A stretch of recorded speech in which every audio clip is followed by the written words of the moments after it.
Alhamdulillahi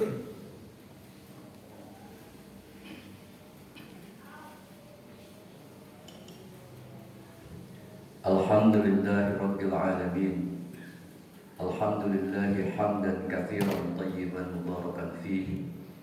Asyhadu an la ilaha illallah wahdahu la syarika lah, wa asyhadu anna Muhammadan abduhu wa rasuluh.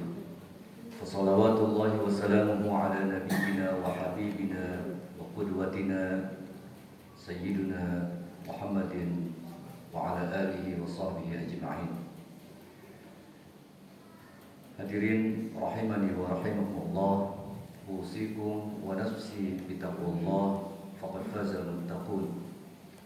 Hadirin rahimani wa rahimakumullah, mengawali khutbah pada kesempatan kali ini, marilah kita sama-sama nasihatkan kepada diri kita masing-masing, ke dalam hati kita yang paling dalam, untuk senantiasa menjaga dan terus meningkatkan kualitas keimanan dan ketakwaan kita kepada Allah Subhanahu wa taala. Karena sebagaimana sama-sama kita ketahui, sama-sama kita pahami bersama, bahwasanya iman dan takwa adalah modal bagi kita semua untuk meraih kesuksesan, keberhasilan, kebahagiaan, baik dalam kehidupan di dunia, khususnya nanti dalam kehidupan akhirat. Oleh karenanya Allah Subhanahu wa taala berfirman, mewasiatkan kepada kita semua. Di antaranya Allah berfirman, a'udzubillahi minasyaitonir rajim, ya ayyuhalladzina amanu taqullaha haqqa tuqatih wa la tamutunna illa wa antum muslimun. Hadirin Bapak dan jemaah sekalian yang kami muliakan, semoga kita senantiasa dicurahkan rahmat dan keberkahan oleh Allah Subhanahu wa taala. Sebagaimana kita ketahui bahwasanya di dalam sejarah, di dalam perang Uhud yang terjadi 1 tahun, kurang lebih 1 tahun setelah perang Badar, Rasulullah dan kaum muslimin mengalami kekalahan atau dikalahkan oleh orang-orang kafir dalam perang yang terjadi di bukit atau di gunung Uhud. Kekalahan ini menimbulkan kesedihan yang sangat dalam pada diri kaum muslimin. Terpukulnya kaum muslimin atas kekalahan di perang Uhud terjadi karena beberapa faktor. Yang pertama, optimisme setelah kemenangan di perang Badar yang sangat luar biasa. 300 orang, dan ketika itu kondisinya kaum muslimin amat sangat lemah. Akan tetapi Allah turunkan bantuannya, Allah turunkan pasukan malaikat sebagaimana Allah sebutkan di dalam Al-Quran, dan akhirnya kaum muslimin yang hanya sekitar 300 orang mengalahkan yang 1.200 orang. Maka ini membawa optimisme yang luar biasa. Setahun setelahnya terjadi perang Uhud, kaum muslimin memiliki semangat yang luar biasa. Akan tetapi qadarullah, Allah mentakdirkan kaum muslimin ketika itu mengalami kekalahan. Maka ini menjadi pukulan yang sangat berat. Yang kedua, penyebabnya diantaranya adalah berbeloknya orang-orang munafik. Orang-orang munafik yang dipimpin oleh bapaknya orang munafik, yaitu Abdullah bin Ubay bin Salul laknatullahi alaih, beserta 300 pasukan dari Bani Quraidah. Mereka memalingkan diri dari Rasulullah SAW. Mereka tinggalkan pasukan Rasulullah, sehingga yang awalnya ada 1.000 pasukan, berbeloknya orang-orang munafik ini, maka pasukan kaum muslimin hanya tersisa 700 orang. Sisa 700 orang, sedangkan yang akan dihadapi adalah sekitar 3.000 pasukan orang-orang kafir. Yang ketiga, yang membuat kekalahan ini menjadi pukulan yang sangat dahsyat adalah ketika perang Uhud terjadi, kemenangan sebetulnya sudah di depan mata. Pasukan utama kaum kafir sudah lari, dikejar bahkan oleh pasukan kaum muslimin.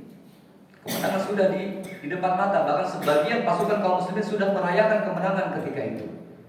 Akan tetapi di awal peperangan Rasulullah menempatkan 50 orang ahli memanah, ditempatkan di atas bukit. Kata Rasulullah, jangan turun kecuali aku yang perintahkan apapun yang terjadi. Karena Rasulullah khawatir dari balik bukit Uhud itu ternyata adalah lagi pasukan kaum kafir yang akan menghabisi kaum muslimin dari belakang. Dan ternyata itu terjadi. Ketika kemenangan sudah di depan mata, semua pasukan kaum muslimin turun merayakan kemenangan. Ternyata dari belakang pasukan berkuda yang dipimpin oleh Khalid bin Walid ketika itu sebelum masuk Islam kemudian menghancurkan kaum muslimin. Maka ini menjadi pukulan yang sangat telak. Maka kaum muslimin mengalami kesedihan yang sangat mendalam. Akan tetapi hadirin rahimani wa rahimakumullah, di sini kita bisa melihat bagaimana kasih sayang Allah Subhanahu wa taala. Allah takdirkan kekalahan. Dengan kekalahan itu kaum muslimin merasa terpukul, merasa bersedih sangat dalam. Tapi kemudian Allah Subhanahu wa taala yang sangat sayang kepada hamba-hambanya, Allah timpakan musibah, tapi Allah senantiasa perhatikan. Allah turunkan ayat, yaitu surah Ali Imran ayat 139 140, di mana Allah Subhanahu wa taala berfirman, "A'udzubillahi minasyaitonir rajim. Wala tahinu wala tahzanu." Jangan kalian merasa lemah, jangan kalian merasa sedih. Kenapa? Wa antumul a'launa in kuntum mu'minin. Karena selama kalian beriman, kalian tetap unggul dibandingkan mereka. Kenapa? Allah lanjutkan firman-Nya, "Iyamsaskum qarhun faqad bassal qauma qarhun mithlu." Kalau sekarang kamu alami kekalahan di perang Uhud, mereka pun dulu di perang Badar mengalami kekalahan yang jauh lebih dahsyat. Kalau saat ini kalian terluka, maka mereka di perang Badar terluka lebih dahsyat lagi. Lalu kemudian Allah Subhanahu wa taala menjelaskan kenapa Allah turunkan kemenangan. Allah berikan kemenangan di perang Badar, Allah berikan kekalahan di perang Uhud. Wa tilkal ayyamu nudawiluha bainan nas. Karena sesungguhnya bagiku, kata Allah, menang kalah bukan satu hal yang penting. Wa tilkal ayyamu nudawiluha bainan nas. Karena itu bukan satu hal yang penting, aku pergilirkan kemenangan dan kekalahan di antara manusia. Aku pergilirkan kekayaan di antara manusia. Aku pergilirkan jabatan di antara manusia. Aku pergilirkan kekuasaan di antara manusia. Dan itu yang terjadi dalam kehidupan kita. Dulu kita melihat seseorang memiliki kekuasaan yang sangat besar. Sekarang dia hanya rakyat biasa. Dulu kita melihat seseorang miskin, tidak memiliki apa-apa. Sekarang dia menjadi orang yang kaya raya. Karena itu bukan hal yang penting bagi Allah Subhanahu wa taala. Allah Subhanahu wa taala pernah memberikan kekuasaan yang besar, pernah memberikan kekayaan yang sangat banyak, pernah memberikan pasukan dengan teknologi yang sangat kuat kepada seburuk-buruknya makhluk. Siapa? Fir'aun, yang mengatakan aku adalah Tuhan. Allah berikan kekuasaan itu karena kekuasaan tidak penting bagi Allah, kekayaan tidak penting bagi Allah. Allah berikan juga kepada Raja Namrud. Tapi di waktu yang lain Allah berikan kerajaan, kekuasaan, kekayaan kepada hambanya yang beriman, Nabiullah Daud dan putranya Nabiullah Sulaiman alaihi wassalatu wassalam. Maka ini tidak penting. Wa tilkal ayyamu nudawiluha bainan nas. Jadi menjadi pelajaran penting bagi kita. Allah pergilirkan di antara kita kekayaan, kekuasaan. Apa tujuannya? Allah jelaskan. Yang penting bagiku, kata Allah, waliya'lamallahu allazina amanu. Supaya dengan kemenangan atau kekalahan yang dipergilirkan oleh Allah, Allah mengetahui siapa hambanya yang betul-betul beriman. Untuk menguji keimanan. Ketika diberikan nikmat yang banyak, apakah dia keimanannya yang kuat akan membuat dia bersyukur? Atau sebaliknya Allah berikan musibah, Allah berikan kekalahan, Allah berikan kemiskinan, apakah keimanannya yang benar akan membuatnya menjadi orang yang sabar? Keimanan yang penting bagi Allah. Jadi hasil dari usaha hak prerogatif Allah Subhanahu wa taala, dan itu tidak penting bagi Allah. Yang penting bagi Allah, kita meraih sesuatu yang ingin kita raih dengan cara yang halal, dengan cara yang benar. Itu yang Allah lihat. Karena hanya iman yang akan mencegah kita untuk berbuat keburukan, untuk melanggar atau melakukan sesuatu yang haram. Makanya Nabi SAW bersabda, ajaban li amril mu'min. Sungguh ajaib kondisi seorang yang beriman. Inna amrahu kullahu lahu khair. Apapun situasinya, apapun kondisinya, keadaan seorang beriman selalu baik. Kalau Allah berikan nikmat, dia akan bersyukur, maka itulah kebaikan. Dan kalau ditimpa musibah, dia akan bersabar, dan kesabaran itu akan membawa kebaikan untuknya. Walaysa dzalika li ahadin illa lil mu'min. Dan kamu tidak akan melihat hal tersebut terjadi kecuali pada orang-orang yang beriman kepada Allah Subhanahu wa taala.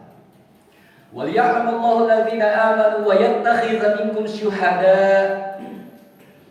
Yang pertama, Allah ingin menguji keimanan. Yang kedua, Allah memberikan kesempatan kepada hamba-hambanya yang soleh dengan kekalahan di perang Uhud.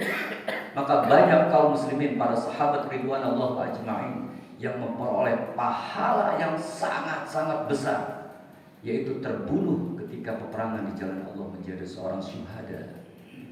Agar ketika kita bersabar, kita mendapatkan pahala yang banyak.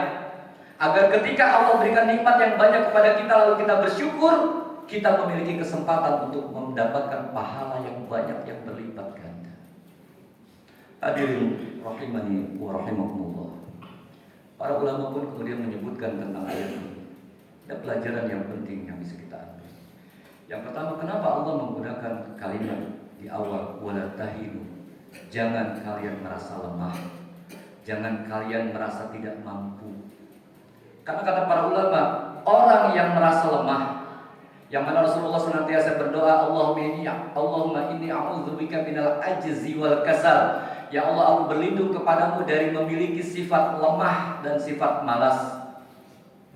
Karena ketika kita merasa diri kita tidak mampu, merasa diri kita lemah, merasa diri kita tidak bisa seperti orang lain, maka orang yang seperti itu tidak akan berani memiliki mimpi.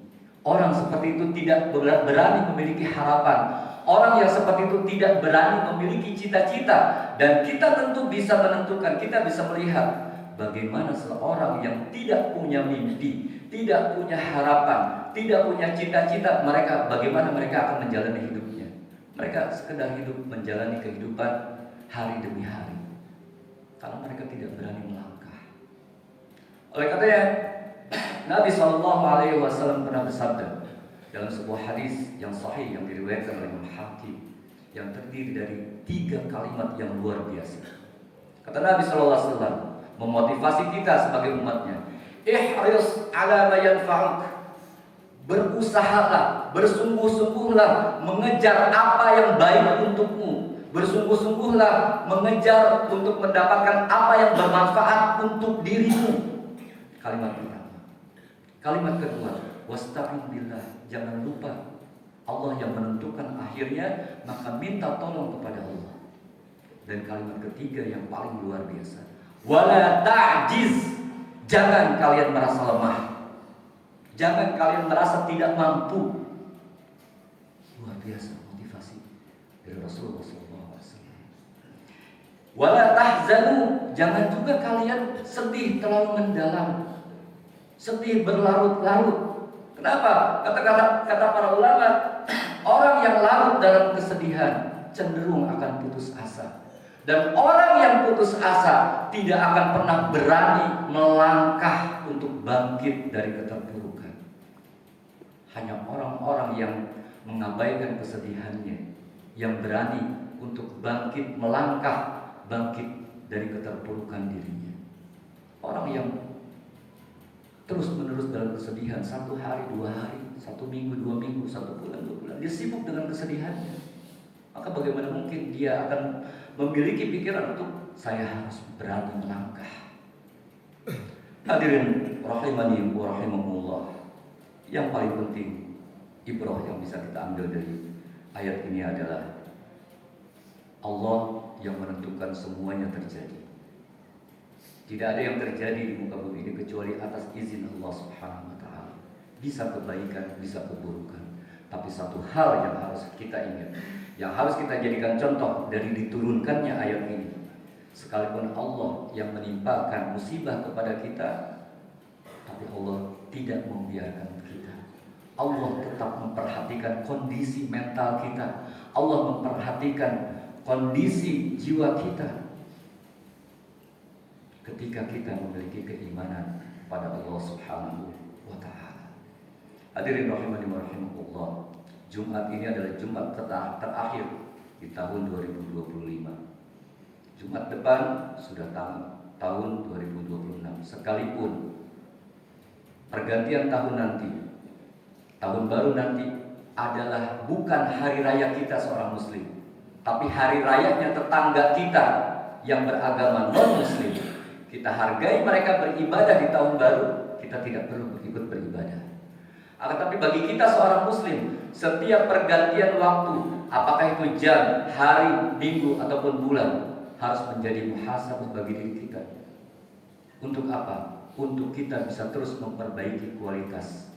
Apakah keimanan kita, ketakwaan kita kepada Allah Subhanahu wa Ta'ala, akhlak kita kepada Allah Subhanahu wa Ta'ala, dan yang lain-lainnya. Rasulullah SAW bersabda, "Man kana yaumuhu khairun min amsihi." Barang siapa yang hari sekarangnya lebih baik daripada hari kemarin, fahuwa rabihun, maka merekalah orang-orang yang akan beruntung. Wa man kana yaumuhu mithla amsihi, barang siapa yang hari sekarangnya sama saja, tidak ada perubahan dengan hari kemarinnya, maka merekalah maghbunun, yaitu orang-orang yang rugi.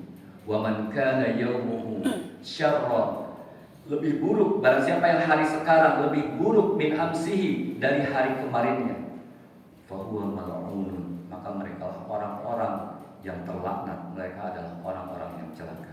Oleh karena itu ayyuhal muslimun rahimani wa rahimakumullah, marilah kita jadikan semangat ayat ini sebagai motivasi bagi diri kita, agar di tahun-tahun yang akan datang, di hari-hari yang akan datang, di bulan-bulan yang akan datang, kita senantiasa dimudahkan oleh Allah Subhanahu wa Ta'ala untuk memperbaiki kualitas iman kita, kualitas takwa kita, kualitas akhlak kita, kualitas tutur kata kita, kualitas tindak tanduk kita, bahkan kualitas kehidupan kita.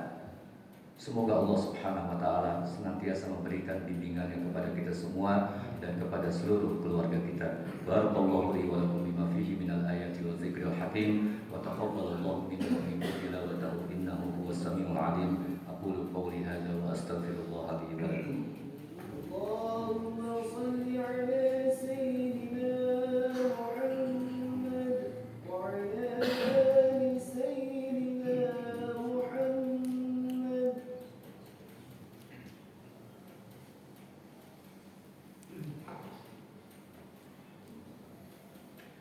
Innal hamdalillah nahmaduhu wa nasta'inuhu wa nastaghfiruh wa na'udzu billahi min shururi anfusina wa sayyiati a'malina. Man yahdihillahu fala mudilla lahu wa man yudlilhu fala hadiya lahu. Asyhadu an la ilaha illallah wahdahu la syarika lahu wa asyhadu anna Muhammadan 'abduhu wa rasuluh.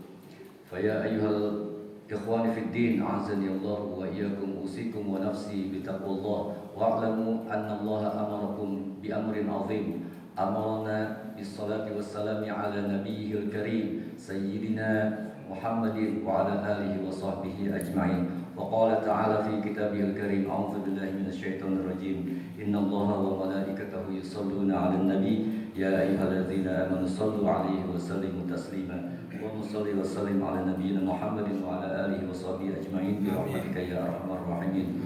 Alhamdulillahi rabbil alamin.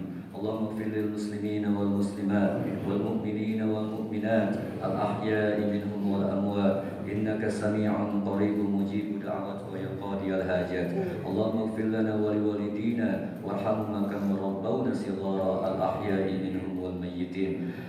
اللهم إنا نسألك الهدى والتقى والعفاف والغنى. اللهم إنا نسألك من خير ما سألك منه عبدك ونبيك محمد صلى الله عليه وسلم وعبادك الصالحون، ونعوذ بك من شر ما استعاذك منه عبدك ونبيك محمد صلى الله عليه وسلم وعبادك الصالحون. اللهم اغفر لنا فإنك خير الغافرين، وارحمنا فإنك خير الراحمين، وارزقنا فإنك خير الرازقين، وانصرنا فإنك خير الناصرين، وافتح لنا فإنك خير الفاتحين، واهدنا إلى صراطك صراط المستقيم، وأدخلنا إلى جناتك جنات النعيم. ربنا آتنا في الدنيا حسنة وفي الآخرة حسنة وقنا عذاب النار وصلى الله وسلم على نبينا محمد وعلى آله وصحبه أجمعين وآخر دعوانا أن الحمد لله رب العالمين. أقم الصلاة.